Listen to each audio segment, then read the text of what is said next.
L'examen du DALF C2, c'est le niveau le plus élevé de maîtrise de la langue française. Avec le C2, non seulement vous pouvez travailler dans n'importe quelle entreprise française, mais vous pouvez également prétendre à travailler dans des universités françaises en tant que professeur. Vous pouvez vraiment, avec le C2, justifier d'un niveau très élevé de maîtrise du français.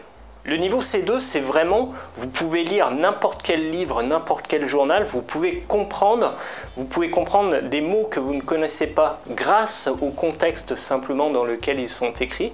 Vous maîtrisez vraiment le français comme les Français. Alors évidemment, cet examen, s'il vous donne accès à des métiers que vous n'auriez pas pu avoir avec le C1, il est très difficile et il demande une préparation journalière pour bien comprendre tout ce qu'on pourra dire lors de cet examen.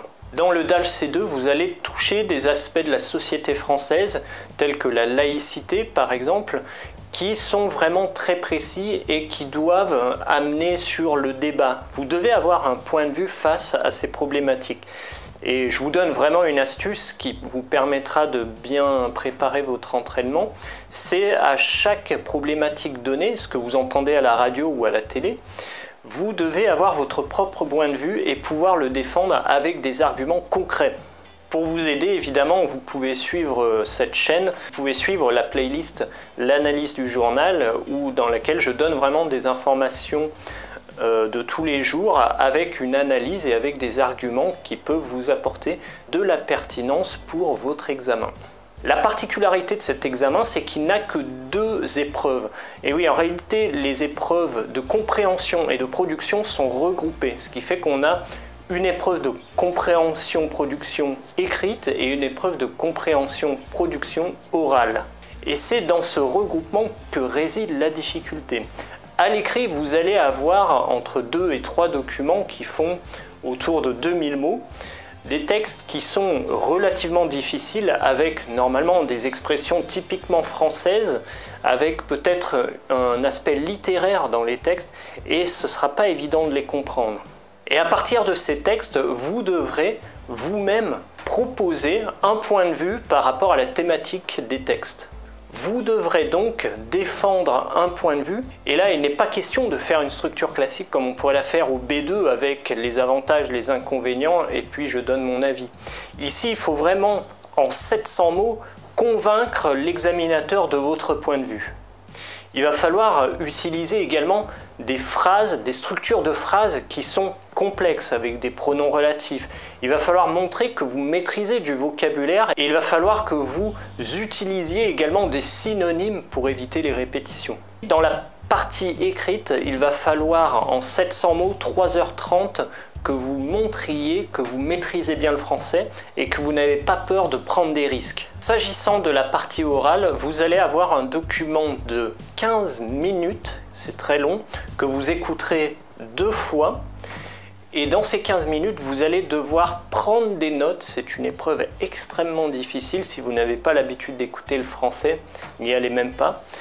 Il faut vraiment prendre des notes pendant que les gens parlent dans ce document. Donc 15 minutes, prendre des notes, il ne faut pas tout noter, c'est ça qui est difficile, il faut vraiment noter les idées principales.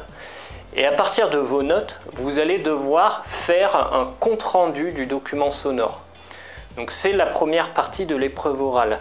Vous avez une seule heure pour vous préparer après les écoutes. Donc pendant 1 heure, vous devez préparer un compte-rendu de ce qui a été dit. Vous devez également préparer un exposé oral qui durera environ 10 minutes. Et enfin, vous devrez répondre aux questions des examinateurs.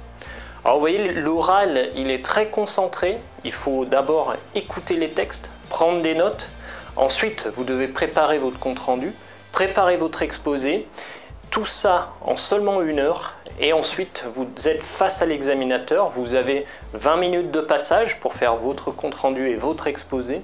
Et vous aurez également 10 minutes de questions par les examinateurs. Alors, pour rentrer vraiment dans le cercle de ceux qui maîtrisent le français à la perfection, avoir le C2 c'est une bonne chose, mais il faut s'entraîner vraiment tous les jours, il faut lire, écrire, peut-être 2 heures ou 3 heures par jour.